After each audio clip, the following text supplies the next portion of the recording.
Mission to Puerto Rico, up next on Carpe Diem.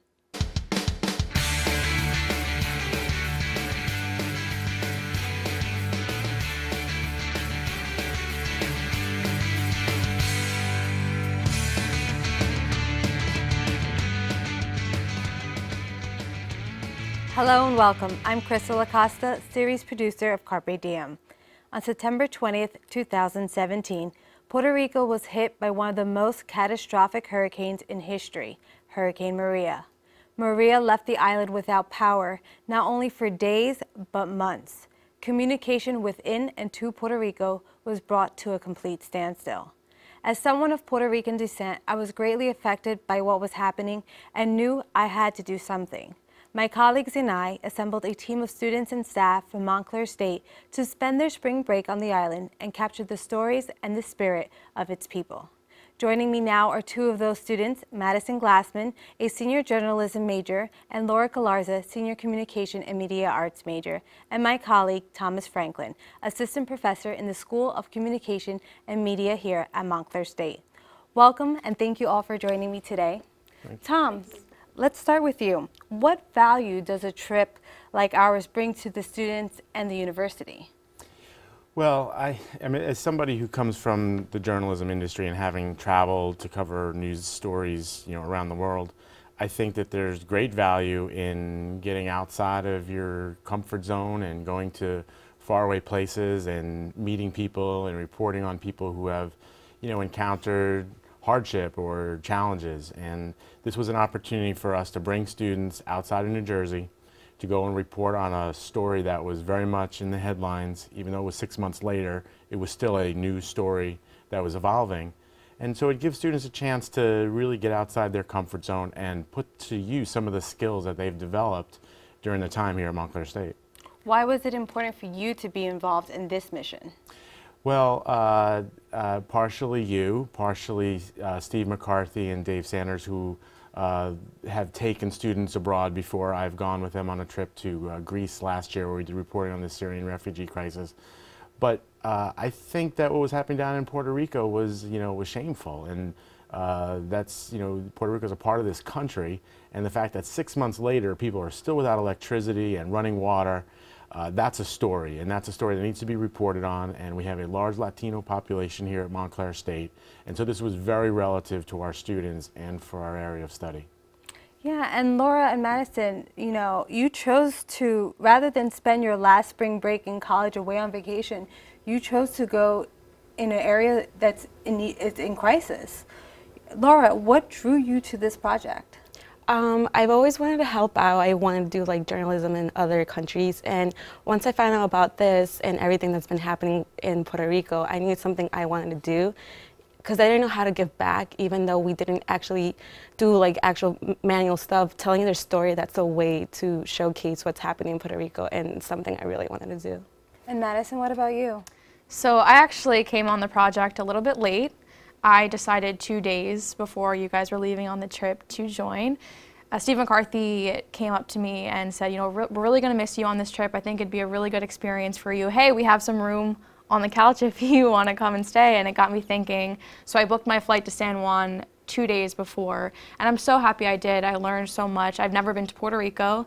And it's so different when you read these things, the things that's happening in Puerto Rico in the news, and they may just seem like a headline, but when you go down there and actually talk to the people and report on the stories, it's not just a headline, and it was so important for us to go down there and tell their stories. What were your expectations before going to the island? Well, like I said, when you read about it in the news, you don't really get that sense of how bad it actually is down there. You read, oh, it's getting better, and I just didn't realize how bad it actually was when I got there. But the resilience of the Puerto Rican people really taught me that, even though Maria hit, it didn't knock them down, and they stood back up and they're ready to rebuild. And so their resilience really touched me the most. What was your expectations? 6 months after, I was expecting the worst, and when we went there, it wasn't as bad, but there were still parts of Puerto Rico that was still very bad. They didn't have water, electricity, and it's very heartbroken to see people like that because I see my mom, I see my family in them. But like Madison said, they were very resilient. Once we got there, they wanted to help us out. They were in good spirits. So even though everything's been happening to them, they're still fighting strong. So Tom, how did it feel to see the state of Puerto Rico and how it was left versus the comfort of your home? And I know you've done a lot of traveling to other areas, other countries. How does that feel, seeing what we were seeing for the first time versus what we saw here? Yeah, I mean, so in Puerto Rico, it was kind of a mixed thing. It wasn't like we hit the ground and it was, devastation everywhere. There were pockets of devastation, but it was the human stories and the toll that it was taking on people that really, resonated with us. And that's what you'll see in our videos and our stories. You'll see the stories of the human struggle. And it's always about the people, right? You could repair roads and power lines, but you can't repair lives and the things that are lost as a result of that. And while we were down there, so this is 6 months later, we met people who still were without electricity, without power. We met people who had just had power come on. And just to give you a little perspective, when I returned home from Puerto Rico, we had a storm here in New Jersey. And my neighbor was complaining about how they were without power for 6 hours the day before. And I was like, you gotta be kidding me, right? So we had just come from places where people had no expectation of getting the power and the water back anytime soon. Yeah, I remember one of the places that we went to, we had a GPS get us there, but we had to get the locals to get us out because our phones, nothing worked because we were up in the mountains, and it was just like so isolated, and it was crazy how so many people were affected, and you don't see that scale being represented up here. And like when we had Hurricane Sandy up here, we were affected greatly, but still not like the people of Puerto Rico, how they were devastated. Yeah, I mean, look, the people down there are phenomenal. I mean, there's a great spirit among the people, and they adapt. They're adapting to what had happened. They've adapted to past storms, and we met so many people. Chef Vivoni comes to mind, a guy who's feeding people who can't get out of their neighborhoods or their village because roads are out. And there were just so many stories that we encountered down there that I think our students will never forget. It was a really rich experience as a storyteller, but also as a young person and even as an American too, to realize that this is happening in our country.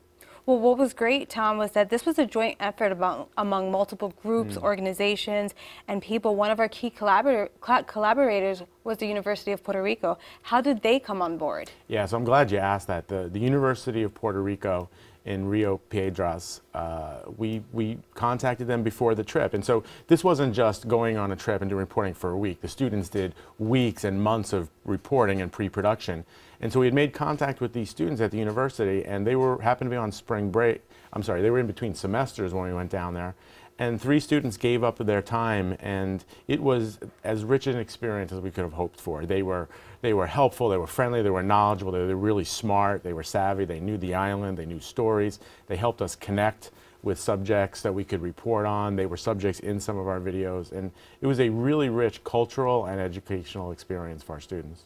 Yeah, we made so many connections during our trip, and it started from our flight to the island. So Madison, can you tell us how your story came to be? It did, literally on the flight. So as I mentioned, I came on a little bit later, but the group flew down before me, and they met a church group from Brielle, New Jersey that were flying down to do recovery work on a local church in Vega Baja. So I think it was you, Tom, that was sitting next to one of the people from Cypress Missions on the flight, and they just got to talking, and they found this Jersey connection, and then there's also a Montclair State connection that they found as well. So yes. Well, let's take a look at your video, Sure. Mission to Vega Baja. Maria's strong winds knocked down power, trees, and buildings throughout the island. At Iglesia Pentecostal Casa de Resurrección in Vega Baja, the losses suffered went far beyond structural and electrical damage. A lot of people got depressed. A lot of people had bad memories. And a lot of people abandoned the island, including the ones from our community. So a team from the church in Brielle in New Jersey boarded a plane with hopes to strengthen the community in Vega Baja. More hair on your chin than I got on my head. Freddie Fiorentino is a part-time youth and missions director at church in Brielle. He traveled to the island in November and saw the damage done to the church, so he started a nonprofit organization called Cyprus Missions. Muchas gracias. Sí. Thank you. We're seeing people say, wow, they really care about us. They really care about us. And we're getting to see that firsthand. We're not reading about it. We're not watching it on TV. We're getting to experience it. So that's why I can have so much fun, because I only get one shot in this world, and I'm having a blast doing it. This used to be the roof on the back of the church. Maria destroyed it, but now the team from New Jersey is rebuilding it. They traded the comfort of their beds at home for air mattresses covered in bug nets. Is it an inconvenience sleeping on an air mattress over a mosquito net? No. Some people look at it that way. I don't. I just look at it as part of my journey. Among the group is a pair who are no strangers to each other or the Montclair State community. Madali and Jay Jones's love story began when they were freshmen living on the same floor in Blanton Hall at Montclair State University. My roommate told me that she liked me. I remember that. But... Yeah. You remember that? They've been together since 1985. Madali has family on the island, and Jay says she wanted to go and help. I could see how much it pained her. So there was a different level of connection with her because of her parents and her. And I said, I wanted to be able to support her however I could. With plans to return to the island, the team will head back to the Garden State equipped with not only their tools, but messages to share. We are family, no matter how many thousands of miles or oceans separate us. What I've taken back from this week is something that I will always stay with me, but I will grow from it. If you come here, you're doomed, because you're going to fall in love with the people here, and then you got to go home. I want people back home to know that when they come here, I guarantee it will change their lives. It will change their lives. In Vega Baja, I'm Madison Glassman reporting. Madison, it's incredible how we were thousands of miles away from Montclair State, yet we still find Montclair State. Right. So how is it connecting with others from your same roots, but like on a similar, who are there for a similar purpose? Right, so it was amazing getting to we spent the 2 days shooting this story, and they really welcomed us like we were family. We ate with them. They welcomed us into the pastor's house for lunch. They shared their food with us. They didn't have a lot, but they still did. They gave us what they had, and we really felt like family with them. In fact, Freddie was telling me the reason why he the reason why he came across this church and knew they needed work was because he met a lady in a diner in Brick. It doesn't get any more New Jersey than that. So I really felt that Jersey Strong connection down there working with them that day. Yeah, and we had so many connections that continued throughout the week that we were there in Puerto Rico. Laura, you formed a close bond with the students from the University of Puerto Rico, which led you to your story. So tell us more about that. So we've met Claudia and Valeria. Claudia and Valeria were one of the students of the University of Puerto Rico, and they reached out. And once, because I did 2 pieces, I did my first piece in education, and once I've talked to Claudia, I met Valeria, and then once we started talking, she was like, oh yeah, I live in Utuado, my grandfather has a store, supermarket, and that's how she kept talking about it, and that's how I decided I wanted to showcase what Utuado is, because it's not like San Juan, it's in the mountains, another part of Puerto Rico that I really want people to see. Okay, well, let's see your video about MG Cash and Carry.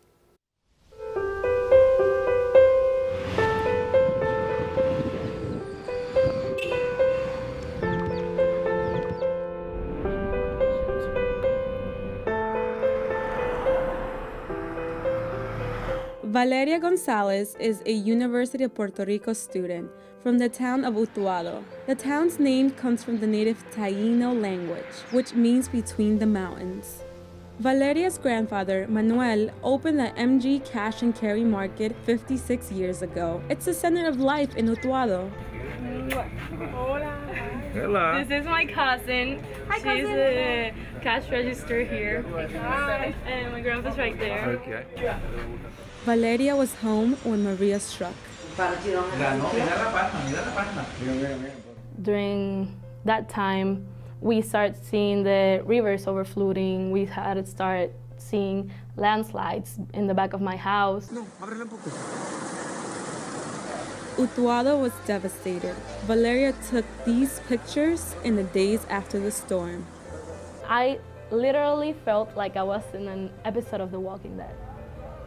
You could see people walking with their faces covered, with their backpacks, like the mud all over their waist. There weren't any cars because you couldn't pass through the bridges, through the roads. And I was like, I'm in The Walking Dead. There's nothing here. There's nothing we can do. Manuel insisted on opening the market as soon as possible. His people needed to eat. My grandpa opened the supermarket and everyone went there. The lines were like really long, more than 30 people in line, people just wanting to get milk, to get bread, to get any sort of canned food they could get. And I was like, Mom, we're not going to have anything to eat. Manuel said that during the years he served the people what he could, and they were always grateful for that. And to him, one of the most important things for his business is giving the best service to his clients. Valeria's father, Irvin, says that's the kind of town Utuado is. People care for each other.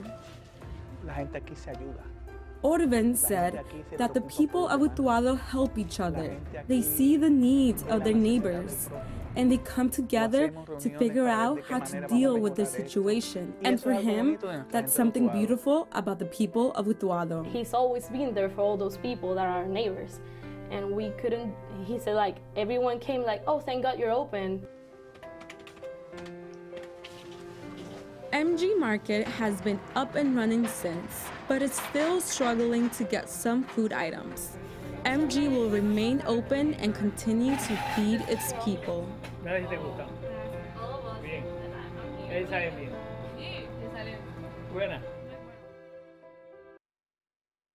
Laura, so tell us about the sense of community you experienced by observing these people on the island. So when we went to Utuado, we were going up the mountain, and because of Hurricane Maria, the roads were kind of gone, and it was just whatever was left.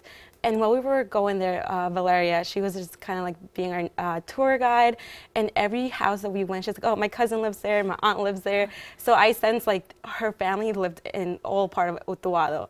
Once we got there, we went to the supermarket, and all her family member like works there, and it was very welcoming, and they all knew each other, and it was like a whole big family, which I love being there.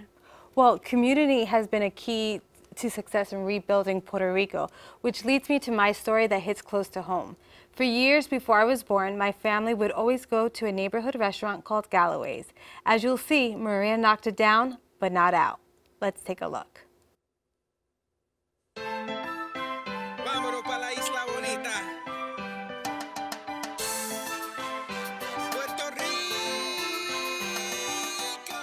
The spirit of Puerto Rico is we are coming back, we're rebuilding, we are going to get over this.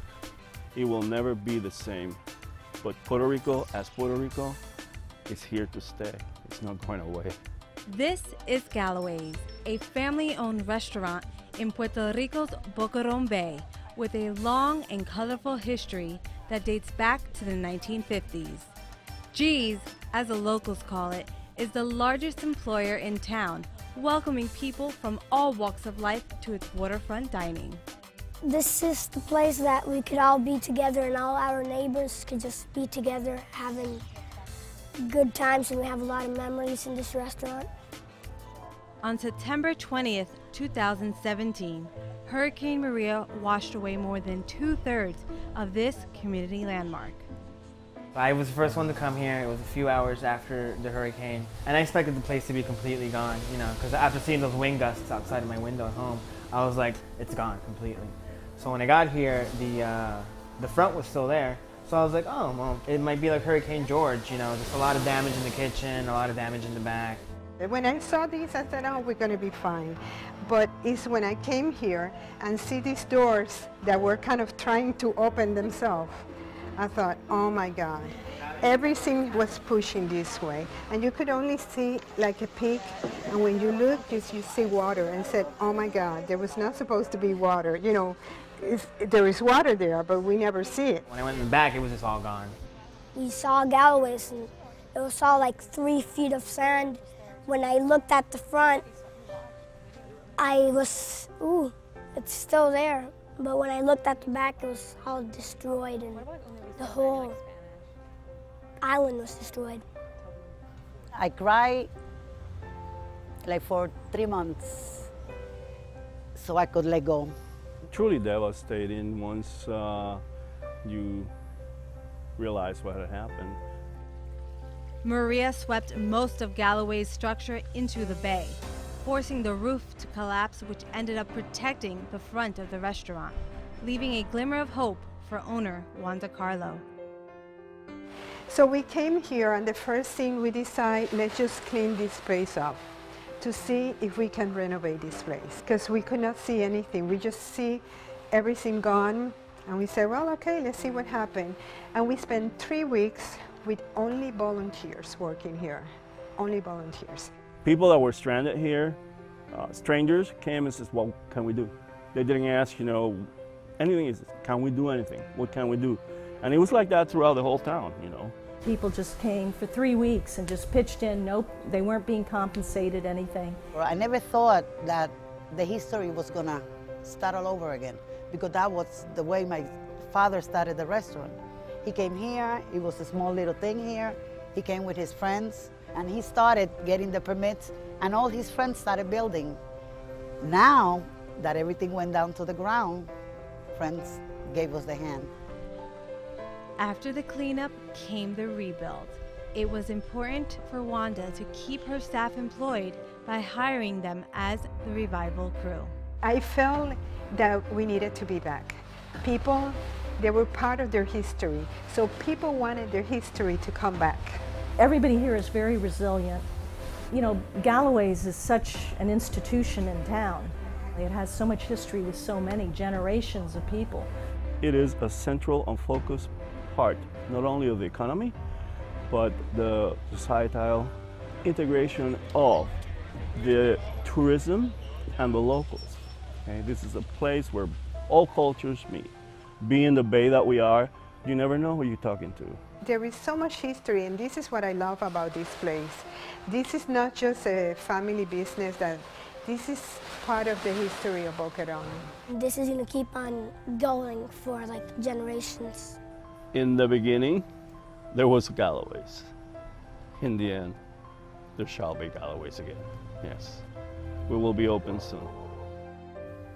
The revival of Galloway's, based on community efforts, is a symbol of the resilience of the entire island of Puerto Rico and its people, as you can see from all of our stories. But Tom, how did these stories and the others that we discovered while we were there differ from your expectations of the island? Well, I didn't really have any expectations. I knew that there was an ongoing story there, and I knew that there would be human stories to tell, and we had done a good amount of research before the trip in having story leads. And I knew from past experience and also from being a journalist who had done this type of reporting before, stories would be very easy to find. People who wanted to tell their stories would be very easy to find. And that's exactly what happened. We worked really hard. We worked from, you know, daybreak to sundown virtually every day, and it was a joy. And one of the cool things about a trip like this too is that the students get an opportunity to work for a prolonged period of time with their hands-on equipment, being advised by people like yourself and me and Professor Sanders and McCarthy. And so this is this great opportunity for them to be immersed in this story, but also spend a significant amount of time, much more time than they would on a story that they work on back here. And Madison, what about you? Like these stories that we covered, how did they differ from your expectations before going down? Because you came like 2 days before on, and we had all these meetings. We kind of knew what we were going to be covering, but you came with not knowing what you were going to do yet. I mean, it was definitely something that made me nervous. It was a reason why I was deciding not to go last minute, because I didn't have the preparation that you guys did. I didn't have contacts down there, so I didn't think I would find anything. But it was Professor McCarthy that said, you will find something, and this is a part of this business. Sometimes you're sent somewhere, you know, 2 days before and you might not have any contacts, but that's what you have to do. So I knew eventually I'd come across a story because, like Professor Franklin said, there's people down there that want to tell their story. So I knew at the end of the day I was going to find something, and I'm so happy that I did.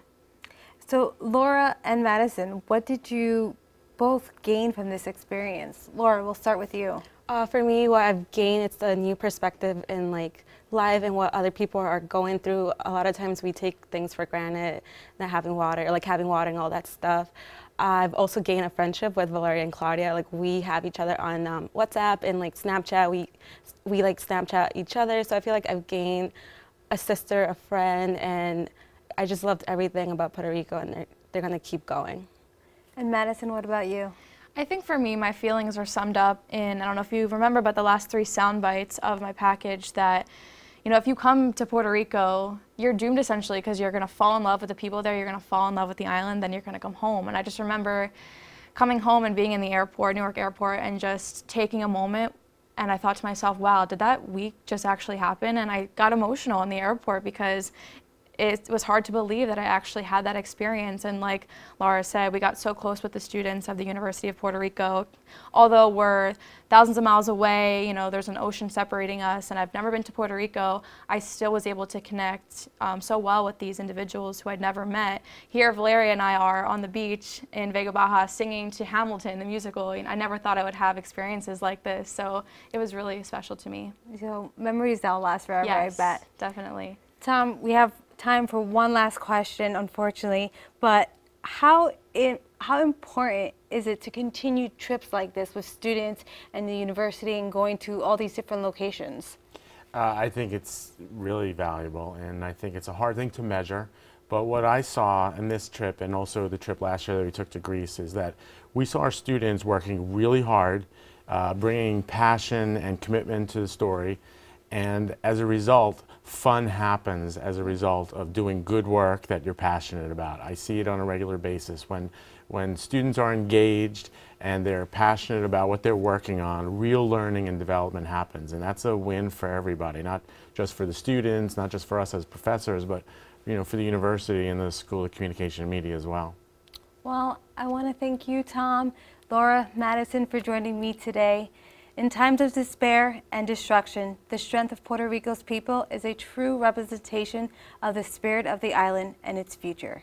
If you would like to learn more about this or any other Carpe Diem, you could write to us at the email address on your screen, carpediem@mail.montclair.edu, or call us at 973-655-5158. For Carpe Diem, I'm Krystal Acosta. Thank you for watching.